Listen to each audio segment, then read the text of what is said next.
इसीलिए तो कहा कि कंजूस जो है अल्लाह से दूर है, फरमाया जो सखी है वो अल्लाह के करीब है, सखी है जन्नत के करीब है, सखी का छोटी इबादत भी अल्लाह को ज्यादा कबूल है।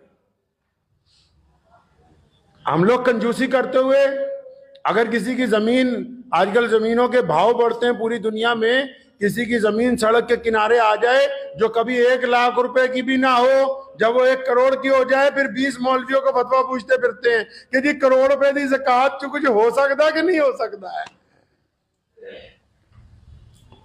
सूद के निजाम को खत्म करने के लिए रसूलुल्लाह ने ज़कात अता फरमाई है उम्मत को।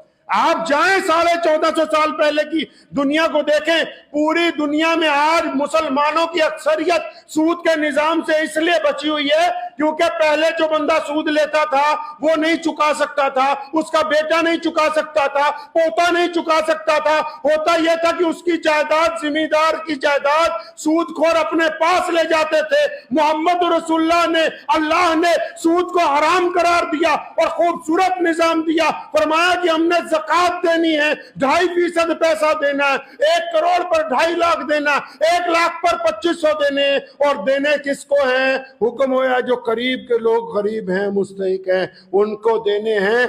ऐसी चोट मारी सूद के निजाम पर, ज़कात को लाके खड़ा कर दिया दरमियान में कि देने वाले का माल भी पाक हो गया और जिस तक पहुंचाया जा रहा है उसके घर के अंदर भी रिस्क पहुंच गया। ये पूरी दुनिया में जो यहूदी निजाम चल रहा है ना, ये सिर्फ सूद के बल पे चल रहा है।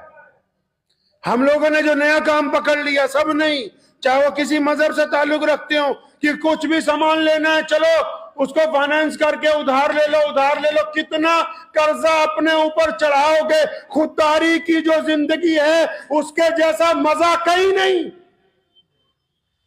जो लज्जत आजादी में, खुददारी में है, उसके जैसी लज्जत कहीं नहीं। कितना कर्ज लेके गाड़ियां खरीदोगे, मोटरसाइकिल खरीदोगे, फ्रिज खरीदोगे, टीवी खरीदोगे, एसी खरीदोगे, लेकिन उस एसी की हवा में इसलिए रात को नींद नहीं आती कि महीने के बाद 20 चीजों की किस्त देनी है। ऐसे कर्जे का कोई फायदा होने वाला नहीं।